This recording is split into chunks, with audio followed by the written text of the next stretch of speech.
Bonjour à tous, on se retrouve aujourd'hui pour la lecture de vie antérieure de Julia. Je vous souhaite un bon visionnage. À tout à l'heure. Alors, je vais juste dire bonjour à tous ceux qui nous écoutent donc, et nous sommes... nous sommes quel jour? Nous sommes le samedi... C'est un mystère pour moi. 8, bravo, le samedi 8 juin. Bien. Alors, pour votre première vie, tout de suite, ce que je vois, ce sont les rues de Paris. Je suis dans Paris. D'accord. Et je vois les rues dans Paris. On m'indique que nous sommes à la fin du 19e siècle, début 20e.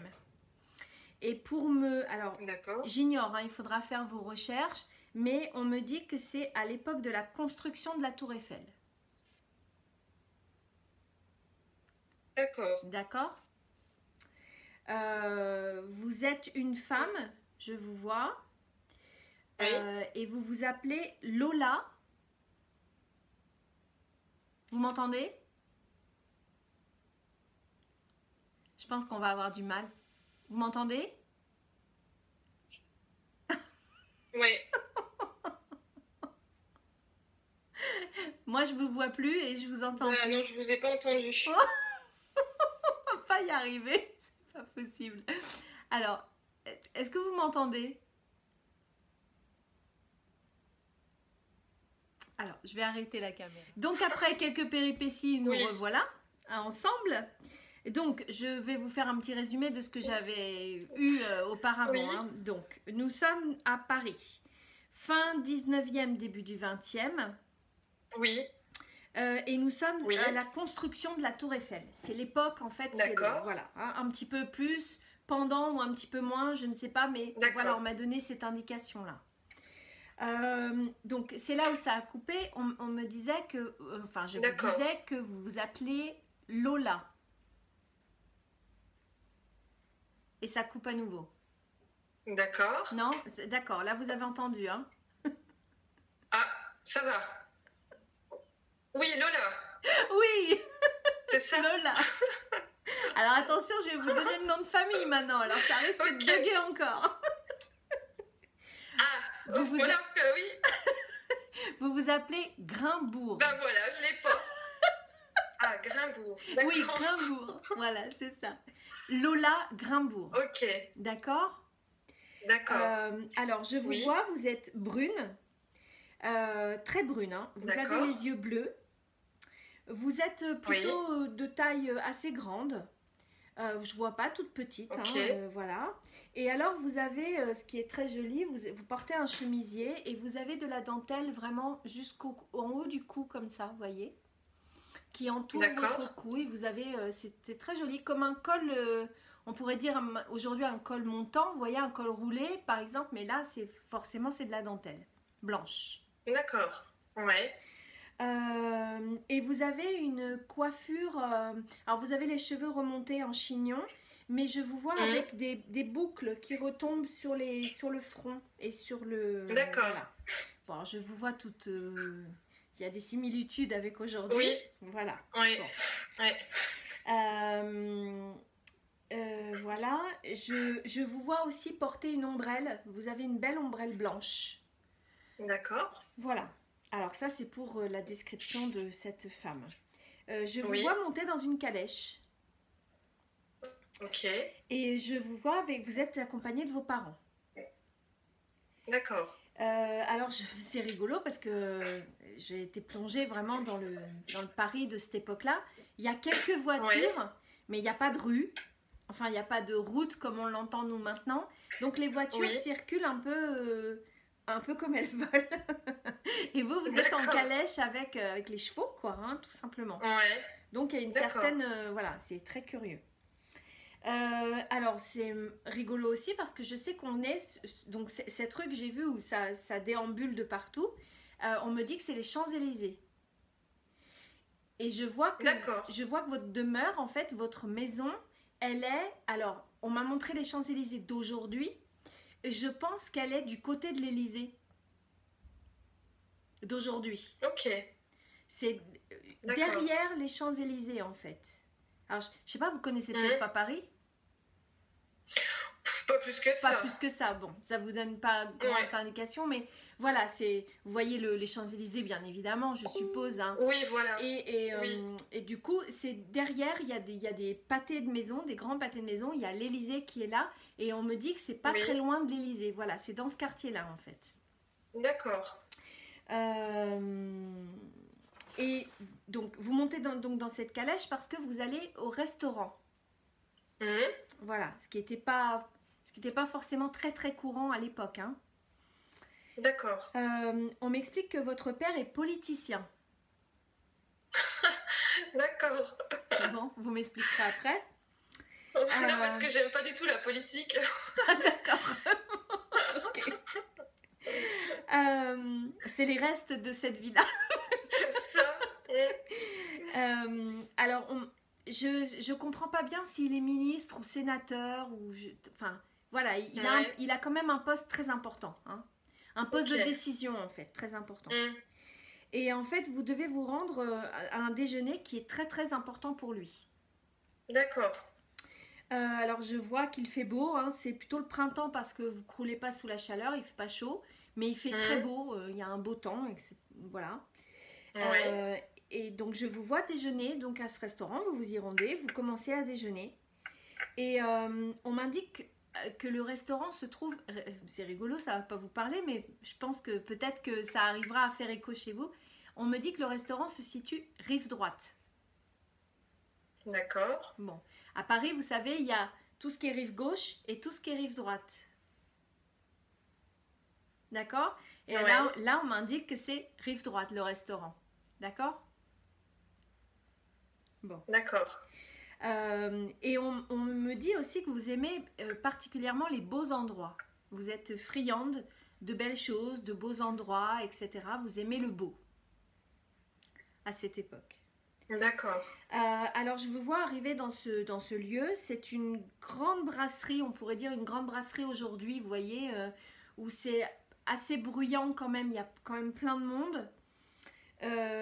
Et je vois, Oui. il y a des grandes peintures au mur. C'est des peintures de couleur un peu bleu, mais bleu plutôt flashy. Voilà. Et il y en a même au plafond des peintures en fait. Euh, D'accord. on m'indique que vous êtes une personne très très agréable à regarder. Bon, ce D'accord. qui est le cas encore aujourd'hui. Ah, Voilà. merci. Voilà. Et votre compagnie est Merci. très très plaisante. Parce que on me dit que vous êtes instruite et que vous avez reçu une très très bonne éducation. D'accord. Et que votre caractère, c'est de ne pas faire de vagues. Oui, d'accord. Vous êtes plutôt d'un caractère lisse et très Mm. malléable, en fait, hein. Ok. Alors, on m'explique encore qu'il y a un enjeu dans ce déjeuner. Vous n'y êtes pas là pour échanger des banalités. Il y a vraiment un enjeu pour votre père qui se joue là. Oui. Et en fait, je comprends que c'est pour ça qu'il vous a emmené. En fait, vous Oui. êtes un petit peu son atout. Voyez. D'accord.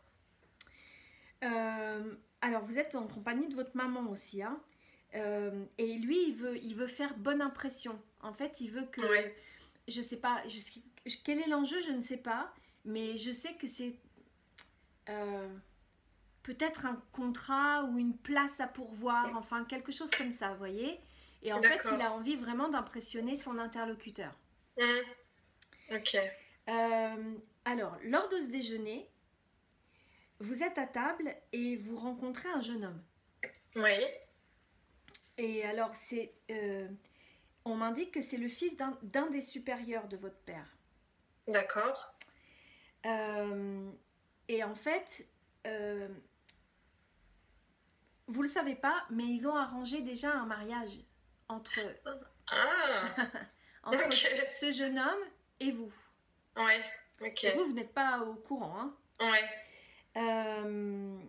On m'explique que c'est parce que votre père, il est en dette par rapport à cet homme. D'accord. On m'explique qu'il a commis une erreur en fait. Ok.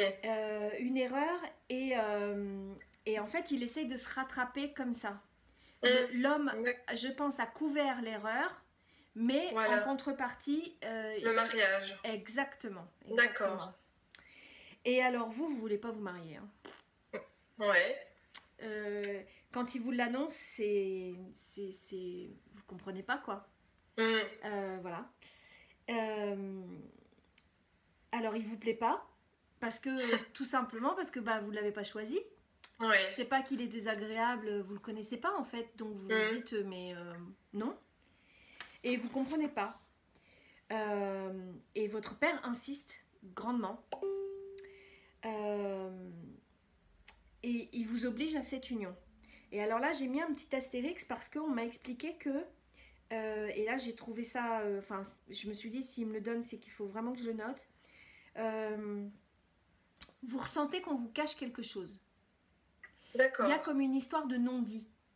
Oui. C'est-à-dire qu'il y a une ficelle que vous n'avez pas. Parce qu'il m'avait pas dit que c'était pour se couvrir, en fait, c'est ça? Eh ben, je sais pas, parce que moi, je le sais, mais je ne sais pas si vous le savez. Ah, d'accord. Et j'ai peut-être ressenti ça, et alors qu'il me l'avait pas dit. C'est ça. Voilà, je pense que votre mère est au courant, parce que je sens comme une lourdeur, vous voyez, vous comprenez pas, vous cherchez à comprendre pourquoi il insiste tant sur ce mariage, alors que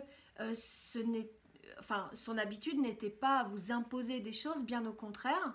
Donc du coup, vous comprenez pas et vous cherchez à savoir et votre mère dit rien et votre père dit rien non plus. Ok. Et on m'explique que votre mère fait la sourde oreille et va dans le sens de votre père. Donc c'est qu'elle est au courant. Oui.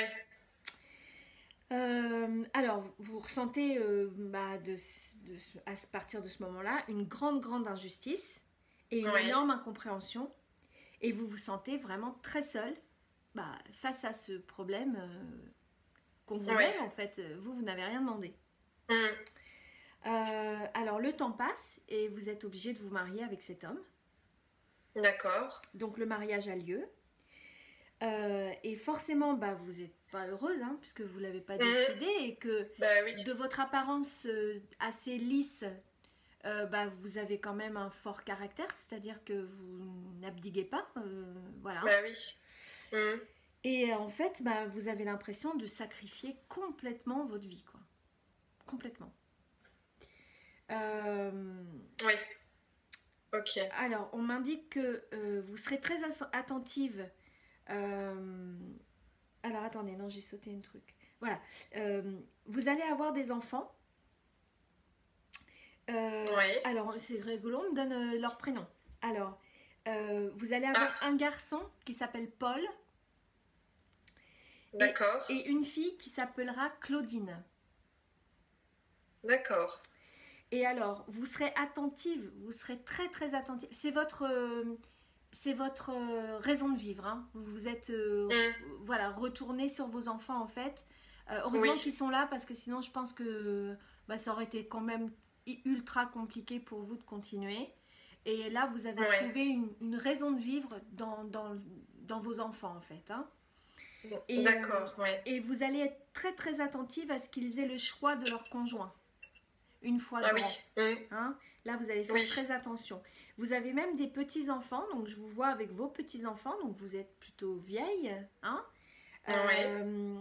Et vous êtes très aimée de ces enfants et de ces petits-enfants. Vous avez trouvé un autre amour, puisque vous n'avez pas pu avoir l'amour d'un conjoint. Hein? Parce que je pense que, voilà, de l'autre côté, c'était pas ça non plus. Hein? En fait, lui aussi a été obligé de vous prendre pour épouse. Hein. Par contre, on m'indique que malgré tout cet amour, il y a un grand vide en vous. Il y a un vide vraiment qui perdure, qui s'est installé et qui n'a jamais été vraiment comblé. D'accord. Donc, il n'y a pas de grand drame dans cette vie, sauf une vie de sacrifice quand même. Oui. Qui n'est pas rien. Hein? Voilà. Et puis, ce grand vide qui s'installe, après. D'accord. D'accord. Alors ça, c'est pour votre première vie. Ok. Vous voulez qu'on en parle maintenant ou on en parlera après? Comme vous voulez.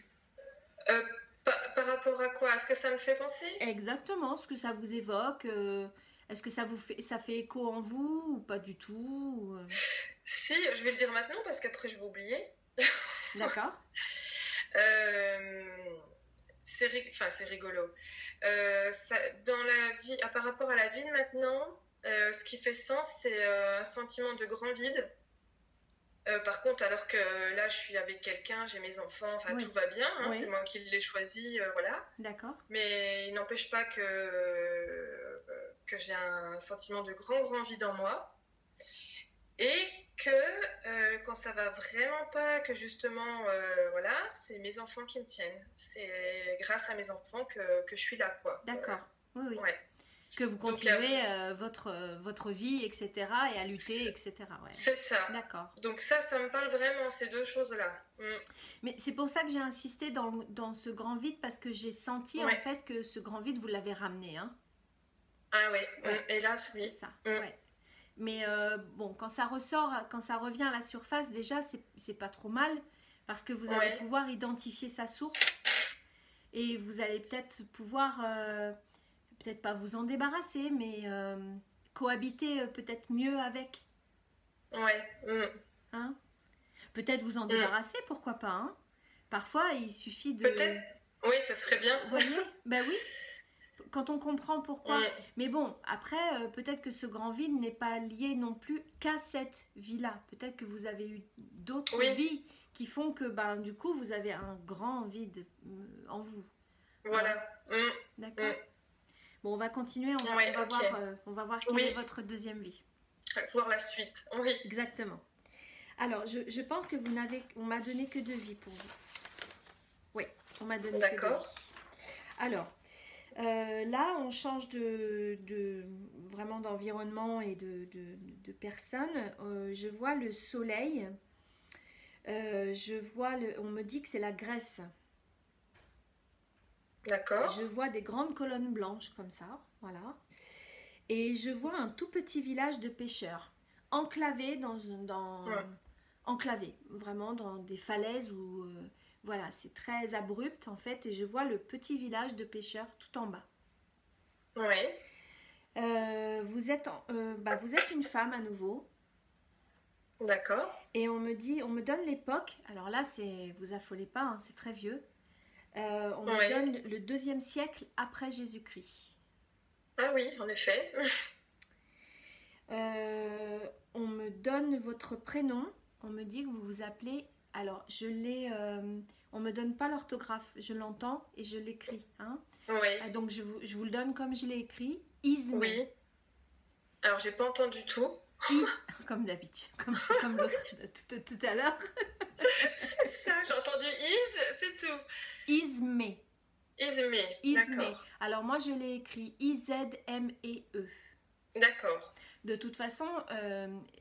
à l'époque, je pense que ça s'écrivait en grec, donc moi je l'ai écrit en français. Hein. Oui. On me dit que vous êtes chrétienne. D'accord. Et que votre souhait, qui est très très curieux pour une femme à cette époque-là, vous voulez prêcher. D'accord. Vous voulez transmettre les paroles du Christ en fait. Ok. D'accord. Et vos parents sont pas d'accord du tout. Ok. Donc là, c'est à l'inverse de la situation de tout à l'heure. Ouais. Parce que tout à l'heure, c'était vous qui subissiez. Et là, c'est vos parents qui subissent un petit peu vos desiderata. D'accord. D'accord. Alors, pourquoi ils veulent pas? Parce qu'ils ont peur pour vous. Oui. Hein, je pense qu'à cette époque-là, le christianisme n'était peut-être pas encore trop installé. Oui. C'était peut-être pas non plus une super vocation. Voilà. Oui, ça pouvait être dangereux. Exactement. Je pense que voilà. Alors, vous expliquez à vos parents que vous avez pour projet de partir avec un groupe d'hommes.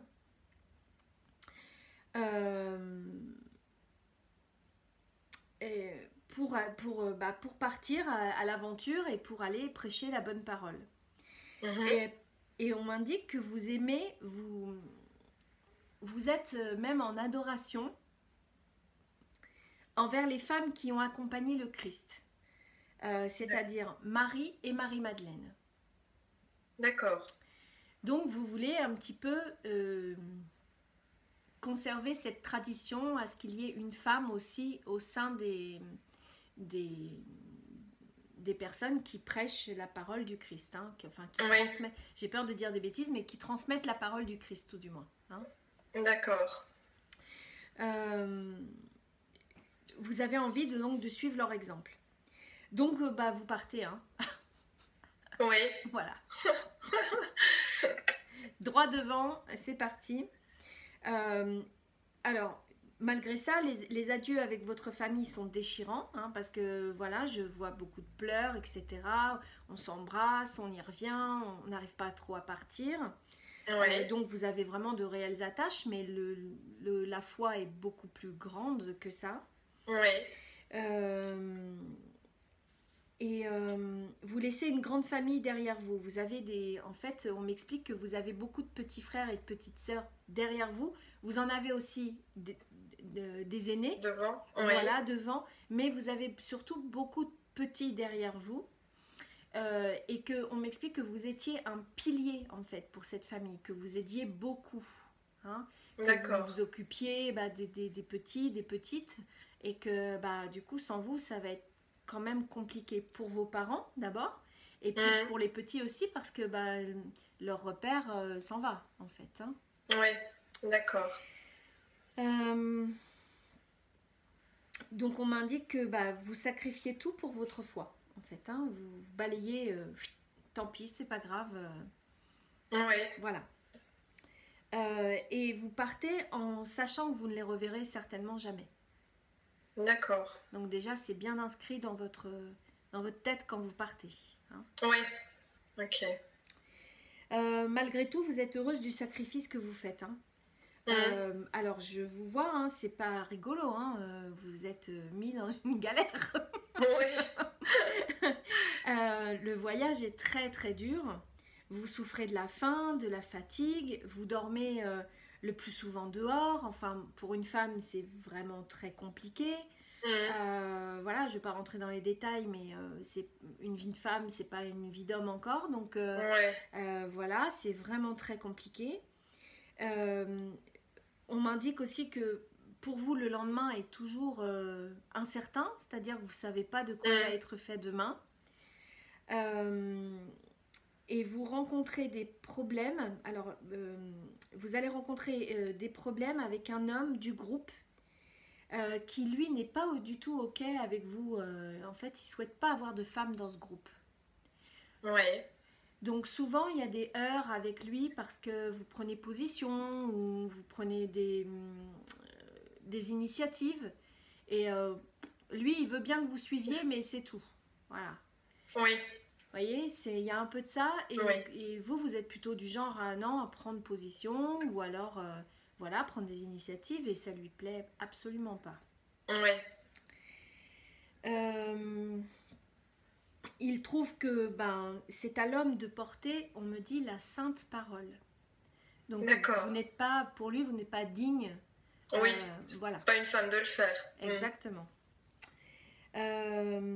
Mais alors vous luttez, hein, vous prenez votre place et vous la gardez, hein, voilà, contre vents et marées, j'ai envie de dire, un peu importe. Ouais. Hein. Alors, vous, ce qui vous plaît là-dedans, c'est quand vous allez de village en village comme ça, c'est de rallier les femmes, forcément, puisque vous avez vraiment cette trace de cette lignée féminine. Oui. Et vous allez raconter les histoires, en fait. Vous racontez des histoires et on aime vous écouter. Hein? D'accord. Votre parole, votre verbe est très très important. Vous êtes, comment dire, il y a certainement une aura qui se dégage de vous qui est très très assez puissante et donc du coup, on vient facilement, enfin les femmes, les enfants viennent facilement vers vous. Vous écoutez. D'accord. Hein? On m'explique que vous apportez beaucoup de réconfort auprès des femmes que vous rencontrez. Oui. Alors, on m'explique que vous ne vous marierez jamais. Oui. C'est un choix de votre part.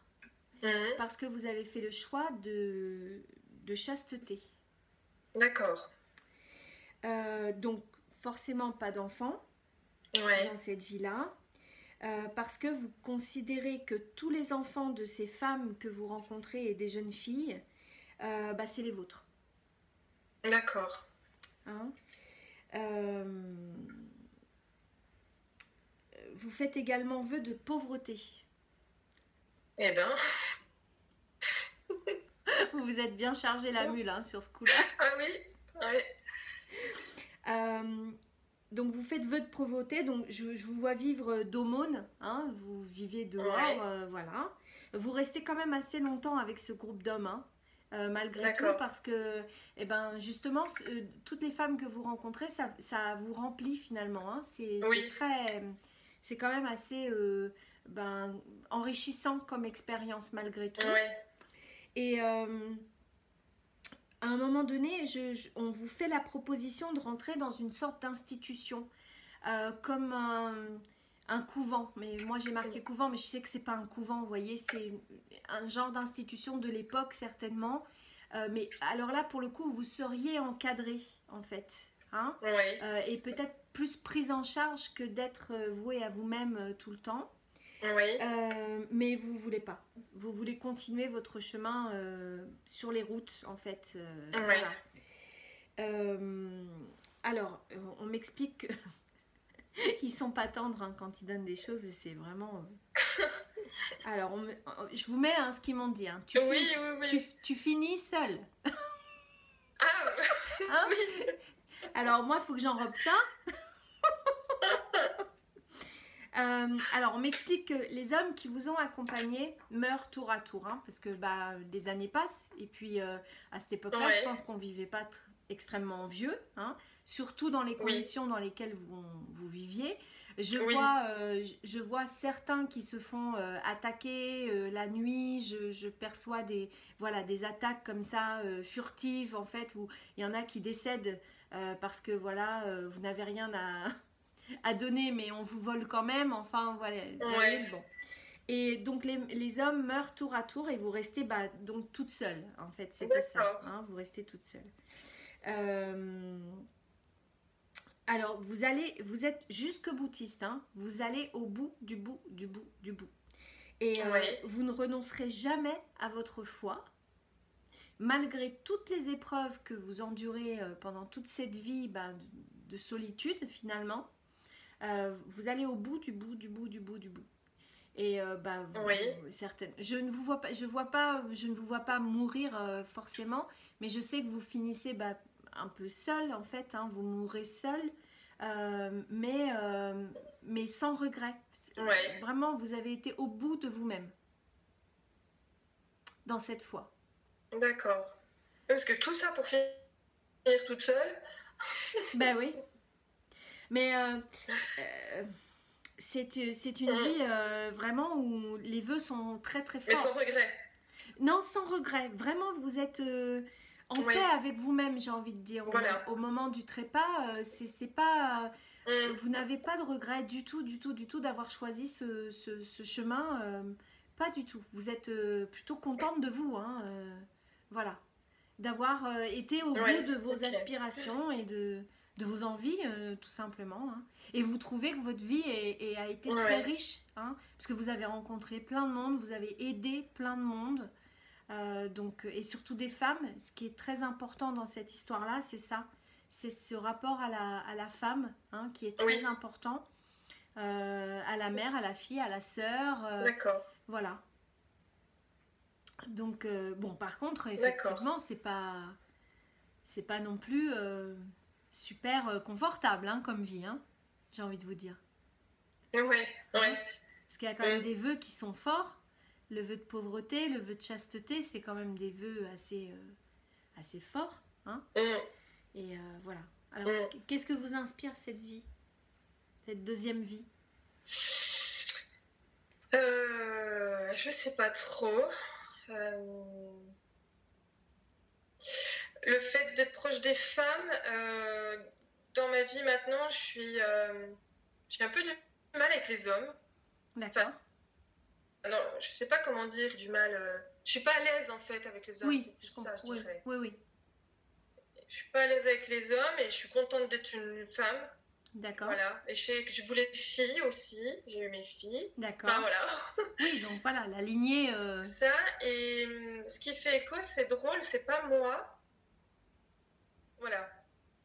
Et ce qui est drôle, c'est pas moi, mais à l'heure d'aujourd'hui, il y a mon papa